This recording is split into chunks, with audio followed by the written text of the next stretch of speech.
Hello and welcome. I'm Sarah Jenkins.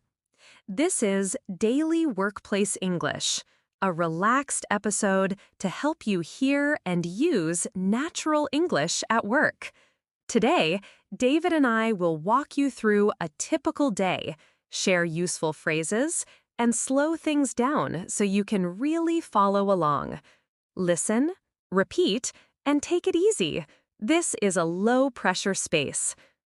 We'll cover routines, feelings about work, a vocabulary spotlight, and quick tips for work-life balance.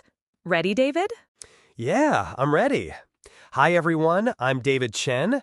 I work as a project manager at a tech company. I love talking about real habits and simple ways to say things at work. Sarah, thanks for having me. Great to have you. Okay, segment 1 is brief. Welcome and setting the stage. We'll tell listeners what to expect. So, in this episode, we aim to help intermediate learners understand everyday workplace English. We'll keep the pace slow and repeat key phrases. If you hear something useful, pause the episode, repeat it out loud, and try to use it at work tomorrow. Simple. Exactly. And we'll also use a few sentences more than once. Repetition helps. Don't worry if you don't catch everything first time. That's totally normal. Keep going. Segment 2. Defining our roles. I'll introduce myself properly. I'm a corporate communications coach. I help people improve how they speak and write at work. My focus is on clarity, choosing the right words, organizing ideas, and sounding natural. David? I said a bit earlier, but I'll slow it down. I'm a project manager. That means I organize tasks, run meetings, keep the team on track, and make sure projects finish on time. I also talk with clients and help solve problems when things go off plan. Notice how David used simple verbs. Organize, run, keep, make sure, talk, help solve. Those are all useful in many jobs. Try saying them. Organize, run, keep on track, make sure, talk with clients, help solve problems. Say them with me, listeners. Organize, run, keep on track, make sure, talk with clients, help solve problems. Good. Those are everyday verbs. Segment 3. A day in the life. We'll walk through a typical day, from morning to evening. David, tell us about your morning routine at work. Sure. I usually start the day by checking my calendar and my email. I open my calendar first to see meetings. Then I scan my email for urgent messages. I also write a short to-do list, 3 main tasks I want to finish that day. I call it my top 3. That helps me focus. I say, today my top 3 are. Then I pick one task and start on it. Simple. That's clear. For listeners, to-do list and top 3 are common. Try saying, I have a to-do list, and my top 3 for today are. You can use these in a meeting. My top 3 for this week are. Nice and simple. Right. In the morning, I also have a quick stand-up meeting with my team. It's a short meeting, usually 10 to 15 minutes. Each person says what they did yesterday, what they'll do today, and if they have any blockers. A blocker is a problem that prevents someone from moving forward. Good phrase. Stand-up meeting. Repeat. Stand-up meeting. And blocker. Repeat. Blocker. Use it in a sentence. I have a blocker with the server. I need help. Or, we removed the blocker and now we can continue. Those are useful. After the stand-up, I work on tasks. Sometimes I write documents, sometimes I update the project plan, sometimes I meet with a client. I try to schedule focused time for deep work, like writing or planning, in the morning. For me, that's when I feel most productive. You said deep work. That's a helpful term. It means focused, uninterrupted work. Try saying it. Deep work. You can tell a colleague, I need 1 hour of deep work. Can we move the meeting? Or, I'm blocking my calendar for deep work. That phrase sounds natural. Yes. And in the afternoon, I often have longer meetings, planning sessions, demos, or problem-solving calls. I try to keep the morning for short tasks and the afternoon for collaboration. But sometimes things change, and we adapt. Yes, and in the afternoon, I often have longer meetings, planning sessions, demos, or problem-solving calls. I try to keep the morning for short tasks and the afternoon for collaboration, but sometimes things change and we adapt. Adapt is another good verb. Say it. Adapt. You can say, we need to adapt our plan, or we adapted quickly when requirements changed. Very useful in business English. By the way, I often use phrases like circle back and follow up. For example, I might say, I'll circle back with more details, or I'll follow up after the meeting. These mean I will return to the topic later or contact the person with more information. Yes, circle back and follow up. Common and natural. Repeat them.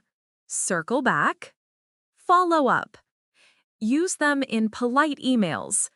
I'll follow up next week, or can we circle back on this after you've reviewed the document? Good. Now, a short role play. Sarah, can you be the client? I'll be the project manager. We'll do a short exchange with slow sentences. Sure. Go ahead. Hi, Sarah. Thanks for joining. I wanted to check the timeline. Are you comfortable with the delivery date? If not, we can adjust. Thanks, David. I think the date is tight. I'm worried about the testing phase. Can we add 2 days for testing? I understand. 2 days for testing is reasonable. I'll update the plan and circle back with the new timeline. Does that work for you? Yes, that works. Please follow up by end of day so I can share with my team. Will do. Thank you. That short exchange used important verbs and polite phrases. Check the timeline, comfortable with, worried about, add 2 days, update the plan, circle back, follow up. Practice them slowly. Say each one. Check the timeline. Let's move to segment 4, workplace emotions and satisfaction. It's okay to talk about feelings at work. Use simple adjectives. I'll start. I often feel productive and satisfied when the team finishes a sprint. I say, I'm proud of the team, or I'm satisfied with the result. But sometimes I feel stressed when there are unexpected bugs. Good. Listeners, common adjectives include proud, satisfied, stressed, overwhelmed, excited, motivated, frustrated. Use short sentences. I'm proud. I'm stressed. I'm excited. Try them. And you can explain why. I'm proud because we solved a hard problem. I'm stressed because the deadline is close. It's normal to have mixed feelings. Exactly. When you talk about emotions, you can be clear and professional. For example, in a one-on-one with your manager, you can say, I'm motivated by challenging work, but I sometimes feel overwhelmed with my current workload. That's honest and useful. Or, if you need help, I'm struggling with this task. Can we reassign some work? Short, direct, and polite. Segment 5. Key Vocabulary Spotlight. Here, we'll highlight the important words and phrases we've used. We'll give definitions and examples. First, calendar, a tool for scheduling meetings and events. Example, I blocked time on my calendar for focused work. Repeat, calendar, blocked time. Email, messages you send and receive. Example, I sent an email with the agenda. To-do list, a list of tasks. Example, I have a to-do list for today. Say it, to-do list. Stand-up meeting, a short daily meeting. Example, we have a 10-minute stand-up at 9:30. Blocker, a problem that stops progress. Example, we have a blocker with the database. Circle back, return to a topic later. Example, I'll circle back after I check. Follow up, contact again or send more information. Example, I'll follow up by email. Deep work, focused time for important tasks. Example, I schedule deep work from 9 to 11. Adapt, change to fit new conditions. Example, we adapted the plan after feedback. Top 3, your 3 main tasks for the day. Example, my top 3 are write the report, call the client, update the plan. Say them slowly. Let's give short practice lines that listeners can repeat. I'll say the line slowly, then David repeats it normally, then pause for listeners to repeat. Ready? Line 1.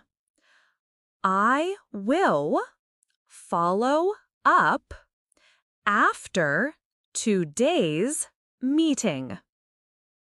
I will follow up after today's meeting.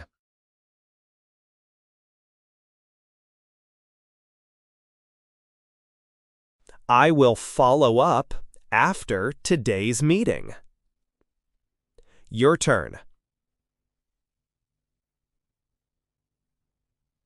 Good. Line 2. I blocked 2 hours for deep work. I blocked 2 hours for deep work. Your turn. Line 3. Can we circle back to this topic later? Can we circle back to this topic later? Your turn. Line 4. I have a blocker with the API. I need help. I have a blocker with the API. I need help. Your turn. Great. These short practice moments are simple but powerful. Repeat them several times during the week. Segment 6. Reflecting on work-life balance. This is short but important. I like to set a clear end time for work. I say, I finish work at 6 p.m. Then I stop checking email. That helps me recharge. What about you, Sarah? I do something similar. I try to keep evenings for family and rest. I also communicate boundaries politely. I will reply tomorrow morning. That sentence is useful and professional. You don't need to be available 24/7. Another tip, schedule small breaks. Even 5 minutes to stretch or walk helps. You can say to a colleague, I need a quick break. Be right back. Short and casual. And when you're very busy, prioritize. Ask, which task is most important right now? It's okay to ask for priorities. Managers often appreciate that clarity. Also, if you need support, say it clearly. I could use help with this task. Or, can we reassign part of this project? Simple language works well. Segment 7. Closing and encouragement. A few final tips and a warm sign-off. First, practice short phrases daily. Second, don't be afraid to ask for clarification. Use open questions like, "Do you mean?" or "Can you explain that again?" Third, slow down. It's okay to pause in a meeting to collect your thoughts. And one practical homework. Pick 3 phrases from today and use them this week. For example, follow up, circle back, and blocker. Try them in emails and meetings. Small steps matter. Before we go, one more short role play for practice. You're in a meeting and you don't understand a point. How do you ask? David? You can say, "Sorry, I didn't catch that. Could you repeat that, please?" Or, "Can you explain what you mean by X?" Short and polite. Or, "Sorry, could you give an example?" Use any of these. It's normal to ask. People prefer clear communication. Final encouragement. Learning workplace English is a process. Use new phrases slowly, repeat them out loud, and don't worry about perfection. Confidence builds over time. Thank you for listening. If you enjoyed this episode, try the small homework. Use 3 new phrases this week and note how people respond. And remember, speak clearly, be polite, and repeat practice. We're rooting for you. Goodbye and see you next time. Comment below if we've helped you improve your English skills even a little. Every comment means a lot to us. Goodbye, everyone. Keep practicing. And if you make a mistake, that's okay. We all do. See you next time.